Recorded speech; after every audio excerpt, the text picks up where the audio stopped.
Greetings all. Trust you all are keeping well in the faith. I'm going to go back to the wisdom of Solomon, chapter 15. This one is talking about the foolishness of idolatry. But you, are Yah, are kind and true, patient and administering all things in mercy. For even if we sin, we are yours, knowing your might. We will not sin, knowing that we have been counted as yours. For to know you is complete righteousness, and to know your might is the root of immortality. For neither the treacherous intention of humans has misled us, nor the fruitless toil of painters, a figure stained with various colors, from whose appearance comes into reproach for fools, and he longs for a lifeless form of a dead image. Lovers of evil things are worthy of such hopes, and are those who work and desire and worship them. For also a potter, pressing soft earth, laboriously forms each thing for our service. But out of the same clay he forms serving vessels for clean works and for the opposite works, all alike. But what's the difference? Use of each of these, the clay worker is the one who decides.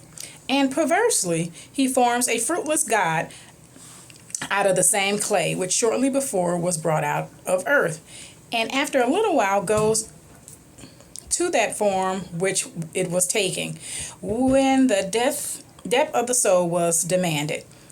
But it is no concern to him that he will die, or that he has a brief life. Rather, he competes with goldsmiths, silversmiths, and he imitates bronze workers. And he considers it a glorious thing that he forms these false things. His heart is ashes, and his hope is less value than earth, and his life more dishonored than clay. But he did not know the one who formed him, who inspired an energizing soul unto him and breathed into a living spirit. But he considered our life to be a plaything, and in life a profitable celebration. For he says it is necessary to procure profit by any means, even if evil.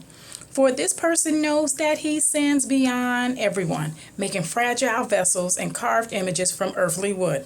But most foolish and wretched than the life of an infant that are all enemies who oppress your people. Because they also consider all the idols of the nations to be gods, which have no use of eyes for seeing, or nostrils for inhaling air, or ears to hear, or fingers at the hands for touching, and their feet are ineffective for walking.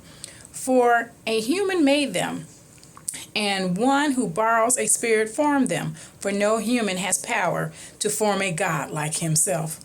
But being mortal, he makes a dead thing with lawless hands, for he is better than his objects of worship, because he lived, whereas those things never did. But they worship even the most hostile animals, for when compared to other animals with respect to folly, they are worse. And even among the animals, they do not attain to beautiful appearance so much as to be desirable, but they escape the praise of Yahweh and his blessings. Again, this is the foolishness of idolatry. Again, I read from the wisdom of Solomon. All right, you guys, continue to be encouraged in the faith, continue to chase wisdom, and I'll chat with you soon. Laters.